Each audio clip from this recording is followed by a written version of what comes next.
Your boy is back.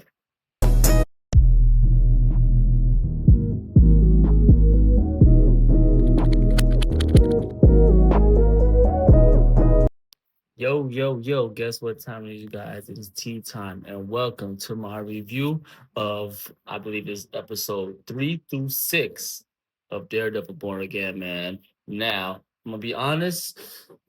Honestly, it really didn't get really good to episode 6. Episode 3, 4, and 5, they had good moments, but I was really locked in when it came to episode 6. I'm gonna break down everything that I remember from episodes 3, 4, 5, and 6. What I remember, give you my rate on each and every last one of them, and then I'm gonna give you like just like a big old rate and how I feel about everything all together. This is like basically like the mid-season of the show because they only have like what 3 more episodes left, honestly. And I found out that the show was actually supposed to have 18, but for some reason they decided not to make it 18 episodes. Who knows? I don't know, but I'm still glad that we got Daredevil for what it's worth, and I am enjoying the show still, even though like some of these episodes have not really been like hidden all the way. Like I can tell you right now, from episode 6, it was just all a build up. Episode 6, he's back in the suit. Basically, he's finally back in the suit. He's back fighting crime. He's back doing his thing as Daredevil, and I'm so glad. And not just him, but basically Fist is back being Kingpin off of episode 6. They're both back. They're both born again. Ha! But I'm gonna start from episode 3. Episode 3 really takes place right after episode 2. I'm like I said, I'm gonna just go straight into it. Like, I'm not gonna say these. Well, these are spoilers for people who have not seen the show yet or have not even skipped. Not skipped, but got through episode 2. So I'm just gonna go straight into it because I want to cover basically everything that I can remember from both, not both, but all 3 shows, all 3 episodes. But we'll start with episode 3, and it takes place right after episode 2, where Matt beat up those crooked cops that were trying to find the witness to his defender, who we come to find out is the White Tiger. So the whole episode is just basically that court scene, not scene, but like that him dealing with the court, trying to get the White Tiger out of being in prison. I don't remember his name in the show, but we're gonna just call him White Tiger because that's his hero name, basically. And I kind of like it. Heroes helping heroes, trying to get out of um the dirt, the drama they're in. Um while that's going on, Fisk is also trying to find a way to keep that nigga locked up, basically, because the police want him locked up. The crooked cops want him locked up for what he did. So even though they're not in back in like one being Daredevil, one being Kingpin, Matt and Fisk will always collide. They will just collide forever. It's fated. It's fated to collide. I do like what they did though. When they were trying to get the witness that Matt had saved to come to the courtroom and testify against or testify for White Tiger about what happened, and the crooked cops like pulled the car over that he was in, and when they opened the trunk, no, the van, it was the van, he wasn't in there. He actually got a taxi cab to like fool them. So that was smart. I liked that. But it was so crazy because when he finally got to the stands, he basically denied everything. He was like, "Yeah, no, I didn't. I wasn't doing this. I was doing this for this reason." He was basically so afraid of the police because he was technically their mole, and I guess the reason they was whooping his ass in the subway that night because he didn't do something right for the crooked cops. So he was afraid, and he was on drugs. So that kind of messed up Matt's whole plan that he had to get White Tiger out of that situation. So what he decided to do, he revealed that dude was White Tiger, the vigilante hero that's been saving everybody. And it worked to his favor because there was a lot of police officers in the stands and in the crowd that had nothing but good things to say about White Tiger that came and helped them when they needed it. So it kind of helped Matt win the case to free White Tiger.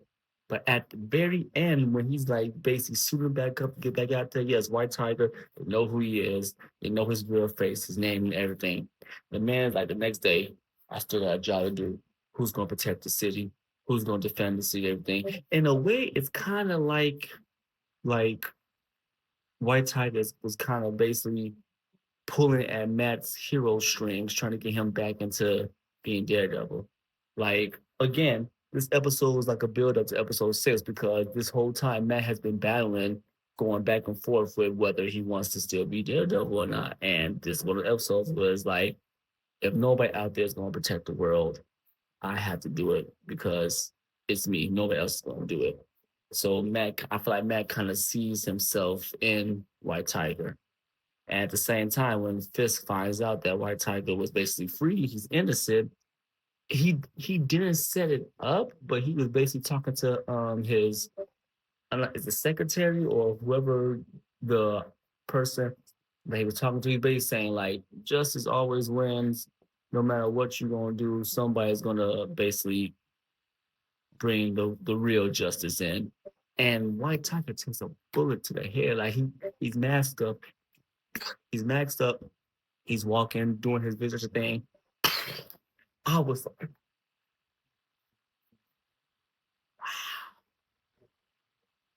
wow, that was just so unexpected. I didn't expect that.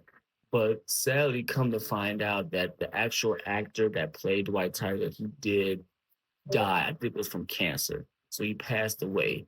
So I guess they had to do it that way. I don't know if that was already planned for his character to die before what happened with him, but it played that way. But I was just like, dang. And we find out that the bullet shell that came out of the bullet when he shot him was a skull. So that tied into the Punisher in a way. They go into that in episode 4. Now, it sounds like I was very interested and locked in with episode 3, but I really was because stuff they was talking about outside the courtroom, I didn't really care for. Stuff with Fizz talking about, so I'm here for the city. I'm doing this for the city. I'm good now. Yeah, yeah, yeah. They when they're not focusing on that, they're focused on Wilson Fisk, and they have to. But stuff that's outside of the kingpin, you really don't care. Yeah, they show where he decides to go into therapy with Vanessa because of the cheating thing when he was locked up. She had an affair while he was locked up, and they have a whole little moment about that. We don't really care. Don't really care at all. So I mean, I would have to say I would give episode 3 7 out of 10. Good interaction with Matt and White Tiger before the court. I like how they handled the stuff with the witness they was bringing. I like the stuff inside the courtroom that was happening. You know, I liked it. Now, what I didn't like the stuff with Wilson. I didn't like the whole I'm trying to be good now. I didn't care about him and Vanessa's love triangle, whatever you want to call it. That nobody really cares about that. Um, I didn't like how they just killed off White Tiger like that. But again, that's just my opinion because we don't know if that was already planned or they did that way because of him dying. So I don't know. But those reasons why I give it a 7 out of 10. Now we go into episode 4. Episode 4, basically, Matt's just trying to figure out who did it, what did it, why did it, who killed White Tiger, why they killed White Tiger. Well, not why. Like he has his you know reasons why he thinks is why, and he's just trying to figure out. He runs into the crooked officer that was on the case for White Tiger, and he was like, I didn't do it. I didn't really do it. I have a wife and kid at home, so that wasn't me. I didn't do all that stuff. He runs into White Tiger's, I think, daughter, and she trying to find justice and everything too. Well, apparently there is another White Tiger, a female White Tiger, because in the animated Spider-Man TV series, Ultimate Spider-Man, I believe there is a female White Tiger. So they could be hinting that somewhere in the future they might do a White Tiger TV series if they want to, a live action with the young one. I could see that happening maybe. Do I care about right now? No. I mean, honestly, after White Tiger died, I have no real connection to the daughter and like they don't even show the mother no more. And she was nowhere mentioned or talked about in episode 4. It was really just her, you know. But again, I feel like she's gonna also be one of those things that ties or that brings him back into being Daredevil, and she does. In episode 6, she's one of the reasons why he decided to put the suit back on. Um, After all that's going on, while he's trying to figure things out, he actually finds the shell that White Tiger got killed by, and he touching it because you know he has really sense of touch, so he's feeling it, and he feels stuff with the skull on the gun shell. So he's like, huh. So somehow he already knows where Frank is. I have no idea how he knew where Frank was, but he knows where he was, and he goes into Frank's where Frank's living there, and we have one of the best interactions in the show so far. Where they finally bring back Frank, aka the Punisher, and him and Matt have a little back and forth thing about what's good and what's not good. And I love that. If you watch the first 3 seasons of Daredevil before Born Again, when they had that little interaction on the roof, it gave me that feeling again, and it was good because they was both making good points about things. Matt was telling him like not Deadpool, Bullseye, because Frank brought up like, what about Foggy? What about Foggy? Say his name. Say his name. This ain't about you. This ain't about them. It's about him. And Matt was basically like, Bullseye, he got life. He has life in prison. And then Frank was like, what about Foggy? Red, did he get life?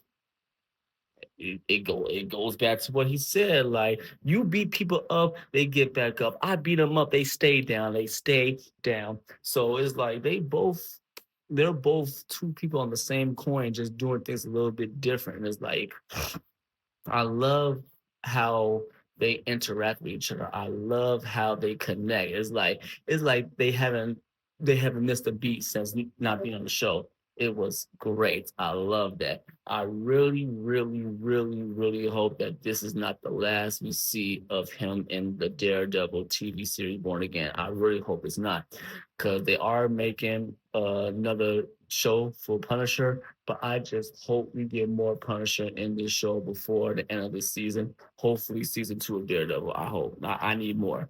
I need more of that. I want him back in the field because clearly he's not out there no more.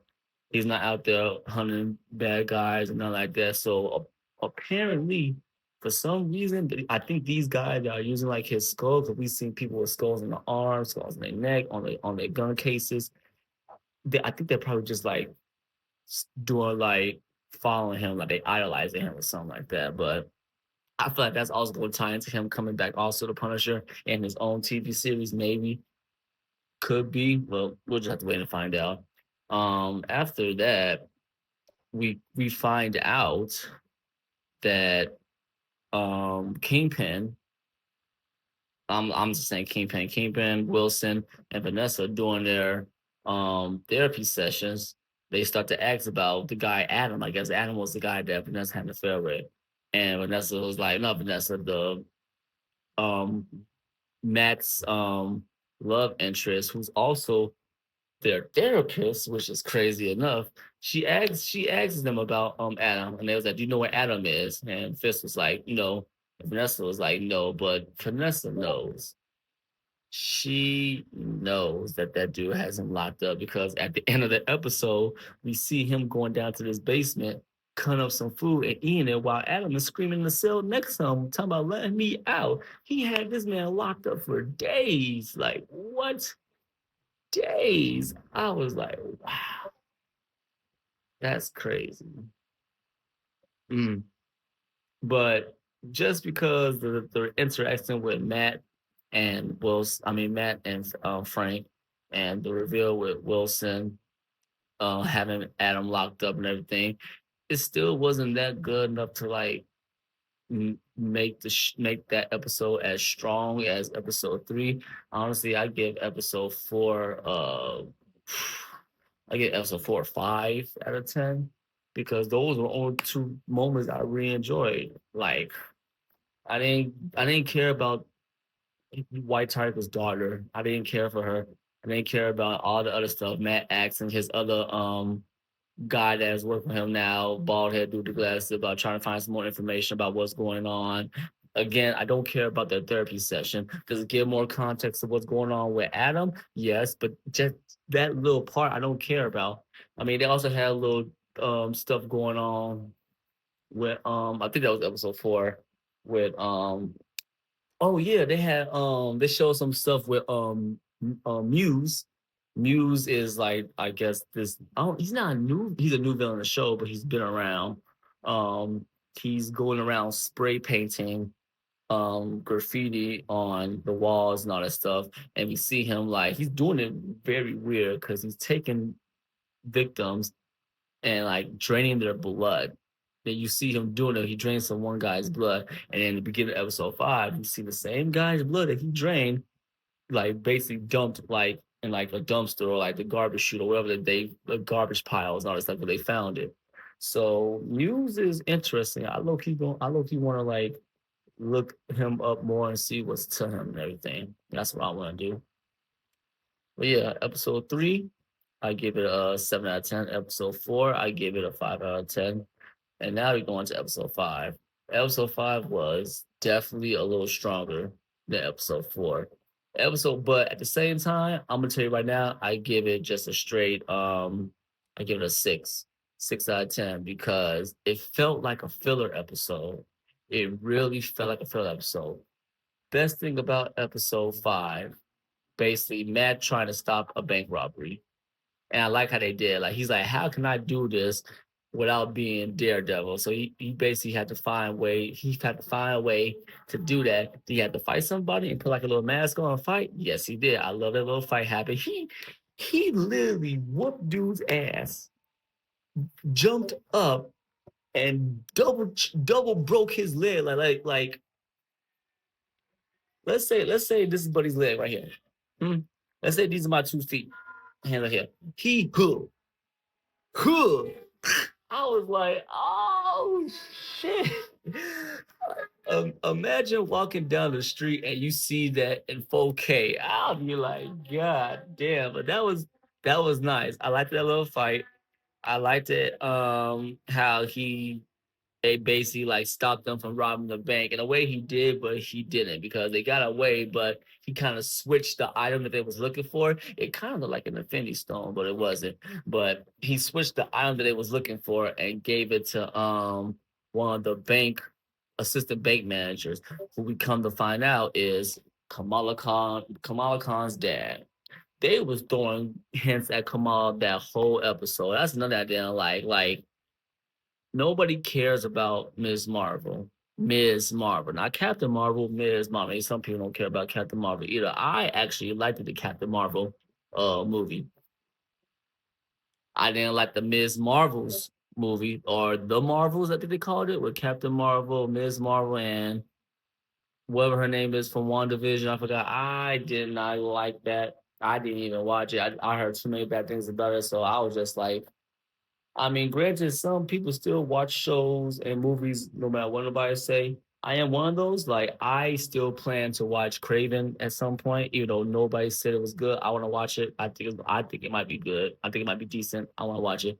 But I seen the trailer for the Marvels, and I'm just like, this ain't my cup of tea. I don't like it. I don't like it. But yeah, like basically, Max he's at the bank trying to. I think he's trying to get a loan for his firm or something like that. I think. And Kamala's dad's like, "Well, we can't do it because you don't have enough money to even pull a loan or something like that, or something they was talking about." And then the bank robbery happens. But before even that, he's talking about, "Oh, you have a daughter named Kamala. She's a good girl and all that stuff. Oh, and I also like the hero Ms. Marvel. I have her little statue right here, little bobblehead Kamala. Like they was throwing Kamala at us. Like, yeah, go watch Kamala. Go watch Ms. Marvel. It's a good TV show.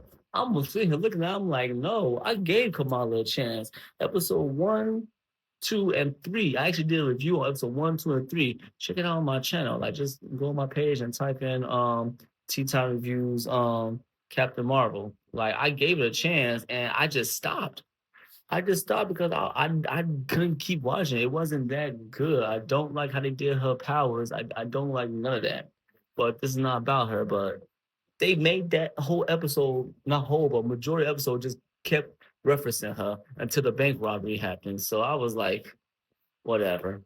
And then the bank robbery happens. They're trying to rob the bank. Matt decides to go back to the bank and be captured because he wants to save the people. While that's going on, police swarm the place, and they have this new lady come in. She's what they call the people that negotiate police officers. So she's negotiating on the phone with the main bank robber dude. Talking about something, tell me a joke, and if it makes me laugh, then I'll give you more time to like do what I want. And she tells this very bad joke. He laughed clearly because TV. I'm sitting there looking at her like that was not even funny. If y'all gonna tell a joke, at least make it a good joke. To me, that was not funny. That was not a funny joke, and she was really trying to sell her character in this episode. I don't remember that officer's name. So that's how you know I was just like, this ain't it. This is not it. This is not it at all. But yeah, at the end of it, Matt saves the day. Everybody is saved from the bank, stops the bad guys, and um, after that, that's just it. He goes about his day, and that's simple as that. That whole episode felt filler, but it definitely felt better than episode 4. So for 5, I will give it a 6. I give it a 6. Honestly, right now, out of 3, 4, and 5, 3 is still the best one to me. Even though I gave like a 7, I still think it was the best one. But the very best one was 6 because we in 6 we got everything. Like 6, both Wilson and Matt were pushed to the edge of basically determining who they want to be because come we find out that White Tiger's daughter is trying to find out what happened to her dad, and that leads her to go underground and run into Muse, who kidnaps her. Right? Cool. Check it out. So, the girl's daughter the girl's mother ends up calling Max, and now she got. He's an attorney, a lawyer. I tell she calls him, and she's like, I can't find her. I need help. I don't know what to do. And Matt was getting ready to call the police. But before then, he was just like, fuck it. He said, fuck the police. Suited up and went to go save her. The man is back as the devil, bro. Our boy's back. At the same time, Fist is also getting pushed to the limit because all these other people who know about his past that are still in the game are just trying to bitch him, bro. They're like saying, like, you better do this or you know what's good for you. Stay out the game. You're retired. You can't do this and that. You're not doing this and that. F you. F you. Like, they're pushing his buttons to the point where it's like he basically he had enough. So he goes down to the basement where he has Adam still locked up, right? He has a axe. He opens the door. Adam think he's gonna chop him up. But Wilson is like, I used to have to fight people bigger than me and blah blah blah. And I learned that a good weapon can sometimes be a good advantage. Throws the axe at Buddy, and he tells him like, come on, I'm gonna give you a chance. That is where he went from just Wilson back to the Kingpin. At the same time that fight's happening, Muse ends up hearing something coming down the tunnel. And I like it because you can't tell it's all blurry, but you just see Matt. And the fight scene was okay. The fight scene was okay. The fight scene with Daredevil versus Muse was okay. It wasn't like how it was with him versus Bullseye, but it was still okay. I like how they did it. I like the fight and woo, woo, woo, woo, woo, woo, woo. You got Daredevil. Ah! He's screaming because he's been holding in his true self. Same thing with Kingpin. When he's over here beating the shit out of Adam, who has an axe, he's beating the shit out of this man with his bare hands. He's screaming how much that they both have been holding the true selves in for so long that now there's no going back. Matt saves White Tiger's daughter. Muse gets away because still Daredevil was not killing. He just chokes him up, turns his head, saves the girl, turns back around, but he's gone. But he still did it, and he signifies that because when she's like Daredevil, he was like, it's okay, I am here. My hero academia. He says, I'm here. He's here. Our boy is back. Our boy is back. And then same thing with the Kingpin, like he's bad too. He basically beat that man almost to death because I don't think he beat him to death, like almost to death. He throws him back in the cell. So it's like, and the episode ends, man. And I love it. Eight, almost to a 9 out of 10. Cause like that was literally the whole episode. Literally, the whole episode was basically them gearing up to bring back Daredevil and the Kingpin. And I cannot wait to go and watch the next episode to see what's gonna happen now, man. It's just good. But yeah, episode 3, 7 out of 10. 4, 5 out of 10.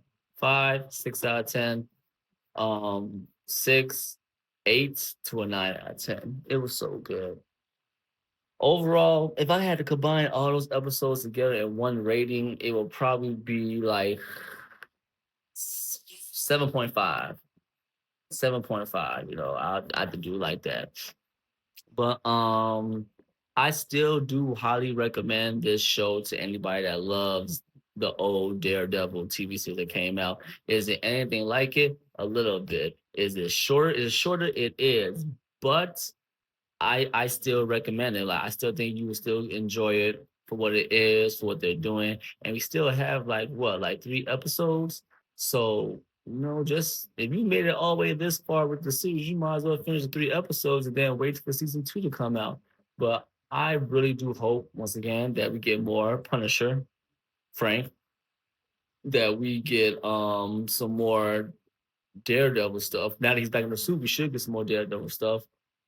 Shoot, I'll even like get some more Kingpin. Let's see him actually be Kingpin. Fuck that therapy stuff with Vanessa and all that stuff. 'Cause that shit ain't helping that man. Like screw all that, bro. We don't care about that. We don't. We don't want that. Y'all know what we're here for as viewers and supporters of Daredevil. You know what we're here for. Disney. Or give that shit back to Netflix. I ain't doing that. But that's all I really have for you guys right now. Please tell me, what do you think of the review I just give? Tell me what you thought about each episode. If you watched all of them, man, which episode was your favorite? 3 through 6. What was your favorite part? Your least favorite part? What will be your own rating for the episodes? And just tell me your thoughts. If you've seen the next episode somehow before I have, then tell me what your thoughts about it. Don't spoil it for me though. Links to my socials are all down below. Please follow me on all those. Please hit the bell to be notified when I go live, when I drop any of content on my channel. Like, comment, subscribe, share if you don't mind. Give me a thumbs up or a thumbs down. Please stay blessed, stay safe, and as always, have a wonderful day or night, you guys.